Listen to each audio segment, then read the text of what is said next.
name is Jane Paddock. I go to Lawrence North. I am a senior, well, just graduated, and I'm a pole vaulter. I am all state, all MIC, all county, and just one state. So, yay. Yeah, it's bigger than just a yay. Yeah. Right. It's a woo woo. Yeah, scream, It's a shout. fist bump. Oh It's a wow, throw fist your bump. hands up, all of that. Yes. Yeah, well, we're so happy for you. Thank you so Yes. much. Really appreciate Yeah, it. Yes. and then to realize you Congratulations. came out of the MIC, I was like, wait. Oh, yeah. Right. Yeah. So, Right. in case you didn't know, we're both at NC. So Yes. Yes, I've seen you guys. Yes. Oh, Yeah. hopefully we've been smiling and nice, which we usually are, but you know. Yes, you guys always are. what's next on deck for you? I am, I do pole vault year round with my club. So I will be doing some summer meets. I'm going to Nike Outdoor next week in Oregon. Nice. Um, and then I'm going to Central Michigan next year for track and field. Awesome. Congratulations. Right. Thank you. You did it. Hard work pays off. And Yes. you have achieved it. So let's rewind a bit. Let's Okay. get the viewers to learn a little bit about you and how you got into pole vault, right? Yeah. Because that's not a sport every day, an event, excuse me, that Right. people get up and say, I want to do pole vault. So Yeah. walk us through how you got involved in pole vault in the first place to now becoming state champ, right? So Yes. So I was a gymnast for 11, 12 years, I think. And I trained like 30 hours a week plus. It was very intense. And once I was kind of getting tired of gymnastics and wanted to try something new, I had other teammates who had quit before me and they tried pole vaulting. And so when I quit gymnastics, they were like, you should try pole vault. Like, and I had never even thought about pole vault. I didn't even know it was kind of like a thing, especially like a club. Like, I didn't know that there's a club pole vault. And so, Yeah. I was just like, okay, I'll give it a shot. Like, why not? And mhm, so, yeah, I just went in and I felt ridiculous at first because I had no idea what I was doing. But there's actually a lot of gymnasts or retired gymnasts that go into pole vaulting. I think probably like 90% of them are pole vaulters and or were gymnasts and are now pole vaulters now because of the upper body strength, carries it carries very well into pole vaulting. So yeah, I got into it. I just like fell in love with it immediately. And with gymnastics, like I almost got to the point where I was like, my body was like breaking down. Like I just mhm. like I don't know. So going into pole vaulting and trying something new, it was like a feeling like I'd never felt before, but I loved. And so I don't know. Yeah, I mean, I just fell in love with it, and yeah. So, So what age did you look? We need to start recruiting more gymnasts, and you hear that more so when we both competed collegiately, and a lot of our pole vaulters were gymnasts. Yeah. But yeah, so what age after you were done with gymnastics after 11 years? What age did you say, "Oh, I like this"? What age was that at? It was like 2022, so I think I was like 15. Wow, Yeah. wow, that is still a fresh pole vaulter Yeah. yeah, and Yeah. winning.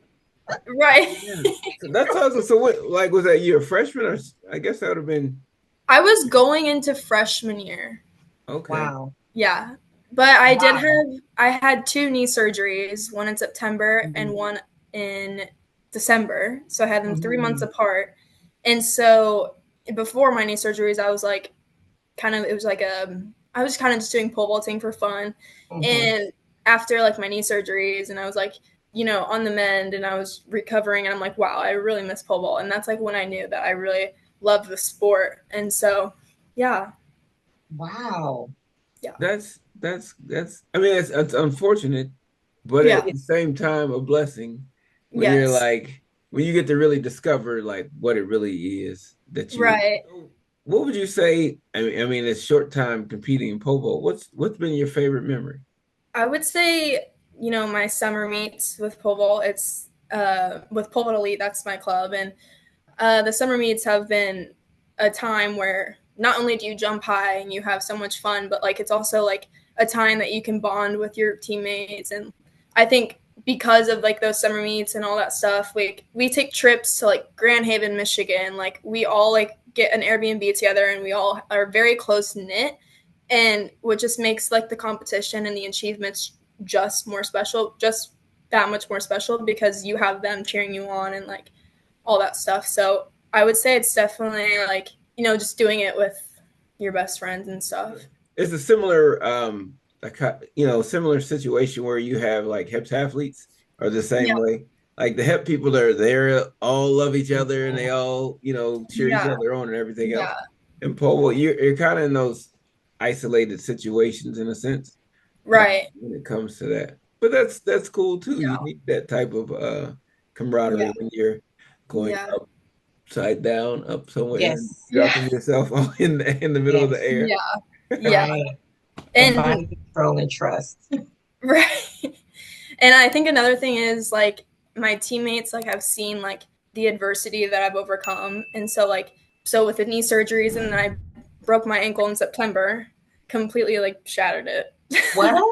Yeah, well, not like shattered, but it was a clean break. And at first they thought it was a fracture, and that I could heal on its own. So I gave it 6 weeks, went back in. The CT scans were like, yeah, this is not gonna, you're gonna have to you need surgery. So I ended up getting surgery on my ankle. I have a whole plate in. And I got back to pole vault. That was in July. And I got back into pole vaulting in December and then PR'd in February. Like, yeah. And so just like, I think everyone knows like how much I've like gone through. And so like making that new PR after like what I just went through, like that's a core memory. And like, So yeah. I venture to say you can definitely handle adversity. Yeah. Yeah, like setbacks are no problem because you've had Yeah. several in a short amount of time, right? And Yes. um, so how did you stay motivated during those setbacks, right? I mean, it clearly was something that kept you going, like, hey, Mm-hmm. I don't know what it was. So I want you to share with the viewers like how Yeah. you kept pushing. Because I'm just like so in love with the sport. Like I was like addicted to the sport, and so like when that happened, it just made me much more hungry to get back and like prove to myself that like I can come back and be even better than I was Mhm. before. I feel like a lot of people like rush to their injuries or rush to get back to how they used to be or how they were, and it just takes time. And like I feel like every day I progressed in some sort of way, and I took away the little things from each practice, and Mhm. I then compared them to where I was a few weeks prior, and I'm like, oh my god, I'm making so much progress. And like the hunger and like the urge to get back to where I was is just like what kept me going. And also like seeing my teammates do so well, and I'm like, man, I wish I could be out there like that also. Yeah. I love that. Thank you. Because it's like I've been injured before, so I know that scenario of what you're saying. So it's now for you, was it more like a because pole vault is really technical, was Mm-hmm. this like a mental thing where you just kind of kept running mentally rehearsing over and over and Yes. over and that's how you made that fast progress? Yeah. So I'm also I'm a mental head case when it comes to pole vault. I after my knee surgeries, I would not get off the ground my sophomore year, and I was just running through. I had the biggest mental block, and when I did injure myself, I look back at like when I was running through and all that stuff, and just knew that my time like not being able to do things because I was injured was my time to reflect and mentally reflect on everything and come back stronger mentally and physically. So, So so with that and learning how to, be in a better mental mindset, how would you say you then going forward mentally prepared for your competition? yeah, I used to set such high expectations for myself, and like coming from gymnastics, it's like you had to win everything. Like you had that pressure on yourself. So going into pole vault, like it was just like autopilot for me that I felt like I had to go in and clear a certain height or clear a certain bar and win the competition. So going into the meet, I was kind of just like, I'm doing it for myself today. I'm not doing it for anyone else.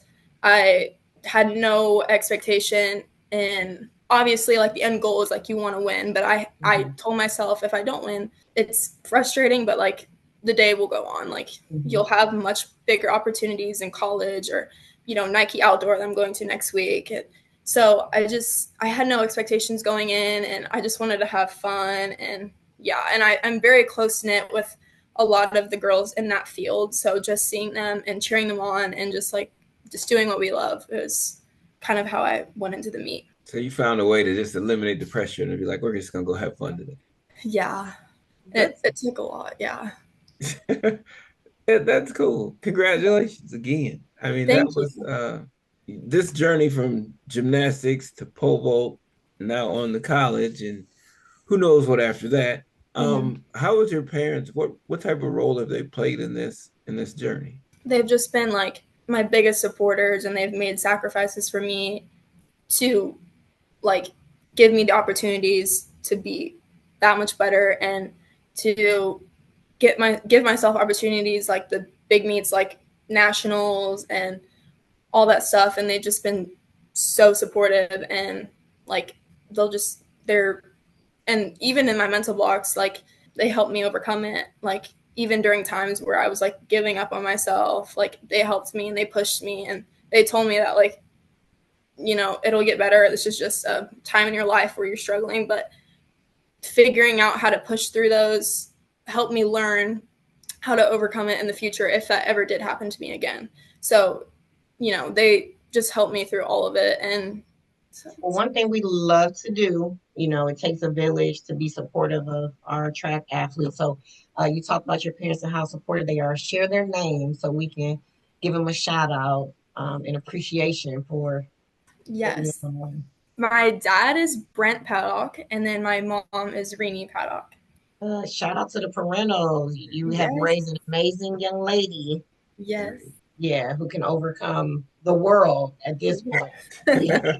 Yeah, we talking surgery after surgery. Yes. So would you say even, pushing yourself and staying motivated, seeing, your competition or even your teammates grab practice and, pushing yourself to go further. So how did you, even in that, right? Even in knowing what your end game is, sometimes it can be hard to stay Mm-hmm. motivated through training sessions and, Mm-hmm. feeling different aches and pains now coming Mm-hmm. off of surgery. So how did you stay motivated through those tough training sessions that you had? Like one bad practice, it was frustrating at first, but I also knew that, the practice before that was amazing. So it's nothing that I could never do. It was just simply a bad practice or a bad day, or, my body's taxed from lifting the day prior. Like a few bad practices, I kind of just relied on the fact that this is just one bad day, and like the next practice it could be amazing, and then the following practice it could be just as bad or worse, or I never left the ground, or Tell me about like I know like we coach field events, so mm-hmm. like technology is pretty big with like when we're coaching high jump or when we're coaching long jump or triple jump or any of those jumps. Mm-hmm. How do you utilize technology when it comes to pole? Or do you Yes. at all? No, we do. We record all of our sessions, and my coach has like a YouTube playlist on YouTube, and he posts them all to there. And but if it we also just like use after my practice days, I like go home and I note down everything that I did or what could focus on next practice, what I did good in that practice, what I did bad, and everything. So yeah, we definitely like we even advocate for people to watch their jumps and note down what we need to do better and stuff. How does nutrition play a role in you being an athlete? Yeah. So my club coach, he did this for a good amount of his athletes, and he put together a template of, you know, based on your body weight and like, or how to maintain that healthy weight and stuff like that. So he, I'm giving all props to him, but like he put that together for me, and I've just like I always, utilize it, and I'm very like strict on it. I allow myself to like, go off the rails and do whatever. But I think Mhm. the week leading up to a big meet, I'm definitely very strict on it. And I think it's very important to me, and I think it should be very important to everyone else because I definitely see a difference in my performance if I steer away from it, or if I'm like on top of it. So yeah, it's very important to me, and I feel like it plays a big role in my performance. Right. That's good. I love to hear that. Yeah. I'm big into nutrition. Yeah. And plus I'm a chiropractor, so this is kind of my jam. You know. Yes. Now Yes. I'm gonna ask this. I bet you got away from it though as you celebrated. Let's Oh talk. yeah. so Yeah. so tell me about your celebrations. How do you celebrate these big victories? So my family is very Italian, so we love pasta, and that's my favorite food, like ever. And so we went out to Maggiano's and we celebrated, and yeah, we get tiramisu, and I ate the Yes. whole plate. You went So the whole 9 yards, huh? yeah, The so tiramisu at Maggiano's is top notch. It is. it, I think it's one of the best in the city. Like I can't think of any other ones where I'm like, but the Maggiano's tiramisu, yes, mm-hmm, yes, yes. so good. I'll just take your word for Yeah. it. Over your career thus Mhm. far, what would you say is probably the most valuable piece of advice you've received? Process over outcome for sure. Like I said, like if you set big expectations for yourself, it's not really going to work out. I mean, you can have those big end goals and but don't be upset if you don't meet that goal that day. So it's a lot about process and trust the process. I wear an anklet on my ankle that says trust the process at every single meet. With the boys winning the team title Oh, and you won your title, yeah. what how I'm just curious. Like, what would you say the level of support is from the school? Was it? I know we were out of school, so that's kind of a challenge, right? Yeah. But were they like before you all left, or is it like all love and you know? Yeah. So on the girls' side, we had like a send off before we went to Nice. state. So we had that. And then when I got to the pole vault pit and I was looking at like the audience along the fence, I see my two athletic directors just like staring at me. And then I also see my chemistry teacher right behind the pit. So they were definitely very supportive, and they helped pay for my poles. So I rent poles Oh, for my club, nice. and they helped pay for my poles. And they were like, "Now let's go get a state title." Right. So Right. they've been supporting me like the entire way, and walking to class every day, like they like kept saying good luck if I had a meet that day, and they were very like for people that have like had never like I don't know really looked into pole vault, they were very on top of it, and the next morning they were like, "Hey, congrats!" Like they were definitely on it and very supportive of me. So Um, you kind of already hinted at least from our vantage point, I'm sure, like being a great teammate. mhm, What makes you a great competitor? And you've kind of alluded to this already as well. Like you all are cheering for each other, right? Because mhm, it's a sport where you're going up mhm. on a stick and clearing a crossbar. Yeah, So, what makes you a great competitor? I definitely cheer for everyone. Like, it's very important to me to not be that kind of person that like just stays quiet, and honestly, it distracts me from any sort of like nervousness or anxiety. That help it cheering on for my teammates just takes that away sometimes if I am feeling that. And I think a lot of what I've been through physically or mentally, I'm able to like give advice to other girls in the field that might be having like a mental block or something. So I'm just very grateful that I get to. Yeah, Yeah. I know, but I'm curious at this point. What would that be if there was somebody coming up in Povo and they had this issue? What would be the advice you give them? Mhm. Well, like I said, I was a very mental athlete, and I still am. So if a girl's like not running, or if she's running through, which basically means that she just doesn't, Doesn't get up in take. the air. Yeah, she doesn't get up in the air. She Yeah. doesn't take off. She just it's make that pole, like manipulate that pole. Like you are in control of it. Like you can manipulate where it goes. It's all up to you, but you can't hit the box scared. Like you have to go in with Mm. confidence. And because if I'm also like blunt with them. Like if you hit the box scared, it's gonna backfire. Like so, don't hit the box scared. And so stuff like that. And just for someone who isn't taking their jump up, like 9 times out of 10, you're gonna land on the pit, the fluffy Mhm. stuff around the box. Like you're safe for the most part, and like I said, you're most likely going to land in the pit, may not clear the bar, but you are safe. Mm-hmm. So I just kind of reassure them, and most of the time it works, but yeah.